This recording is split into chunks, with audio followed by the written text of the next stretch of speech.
floor and prop yourself up onto your elbows so you look like an Egyptian sphinx. Pull your shoulder blades back and maintain a good posture. Make sure you don't drop your head down and rip a tape like you're slumping at a desk, as this will make your neck posture even worse, and then that's another issue that we have to address in the future. Or you can check out my neck posture videos on this channel as well. Just hold this position and do 8 long breaths. The slower and deeper the breath, the more effective this exercise will be. And then repeat it 3 to 4 sets. This should be a relaxed pose. You should not be shaking or overly exerting yourself or be in extreme pain. There might be slight discomfort in the lower back where your hyperextension is, but this is quite normal. Or you might feel a stretch in the front on your stomach because it does stretch your rectus abdominis, which is your abs. If you feel like the Sphinx pose doesn't work, try the cobra pose. This is also known as the McKenzie position. A lot of physios, osteopaths and chiropractors prescribe this position for lower back pain, disc bulges or sciatica. This position is an advanced version of the Sphinx pose and it's commonly used in yoga.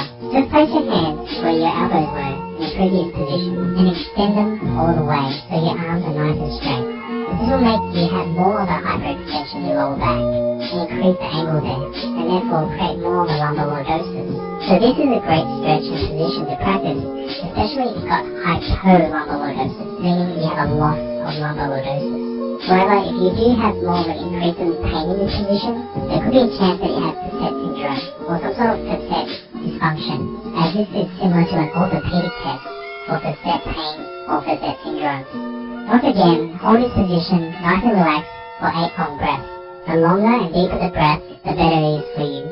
Every time you take a deeper long breath, you open and close the spaces between the vertebrae in your spine, also known as the intervertebral disc, increasing and closing the spaces there, mobilizing that space, allowing fluid to go in and out of the intervertebral disc, exchanging nutrients in and out of the intervertebral disc, allowing it to heal faster and better, and rehydrating them. A research paper was published in 2013 comparing the McKenzie method against the Back to School method with 148 patients with chronic low back pain in Brazil. Each patient was instructed to perform the exercises on a 4-week treatment program with 1 session a week.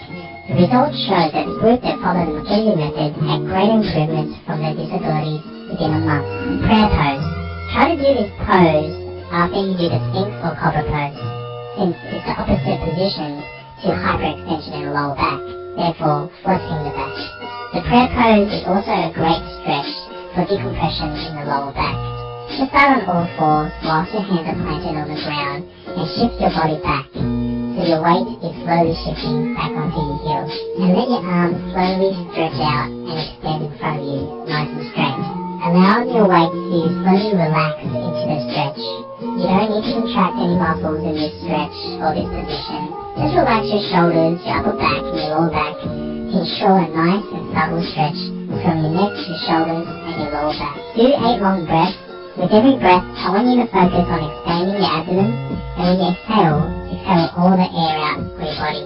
This will open and close the space between your vertebrae, also known as the intervertebral disc, therefore encouraging nutrients and fluid back into the intervertebral disc and rehydrating them in and out with the nutrients in the body, and therefore allowing it to heal faster and alleviate pain in the lower back and other joints in the body. Do this for 3 to 4 sets. Reverse Russian twist. This is one of my favorite exercises to do after a heavy squat session, or if I've been standing up all day. My lower back will have a lot of pressure there and it'll be very tight and stiff. So I find this exercise really helps with decompressing and mobilizing my lower back, especially the junction where my lower back meets my tailbone, the base of my tailbone, also known as the sacrum. Just lay your back and bring your knees up, but with your feet still flat on the floor. Now twist your knees from side to side in a nice and controlled manner. I want you to hold the position at the end point of the twist for about half a second, just to create more of a stretch at the end of the motion. This way it opens your back a little bit better on each movement. Do about 10 repetitions on each side, with a total of 20 altogether. Repeat this 3 to 4 times. I prescribe this exercise to a lot of my patients that have lower back pain or stiffness in the lower back, and they always come back telling me how much they love this exercise. And some of them even prescribe this exercise to their friends and family, because they find out this exercise gives them so much pain relief. Final rocks. This is another great mobilization exercise that combination of the cobra pose. To do this exercise, just pull your knees up with both hands and rock back and forth. You don't have to excessively rock. A subtle rock is just enough, as long as it mobilizes your lower back. The main aim of this exercise is to decompress your lower back. So it's not an exercise or an ab exercise, so we don't want you to excessively rock. A nice, subtle rock is enough. Do about 20 rocks, 3 to 4 sets. This is one of my favorite exercises I like to do to reduce pain and pressure in my lower back, especially if I've been standing for long periods of time, or if I've been doing a heavy back squats or hyperextensions at the gym, which causes a lot of stiffness and tightness in the lower back. The hip drop stretch. With this stretch, try to do it in a nice and slow, controlled manner. If you do it too quick, you actually create cracks and pops in the lower back.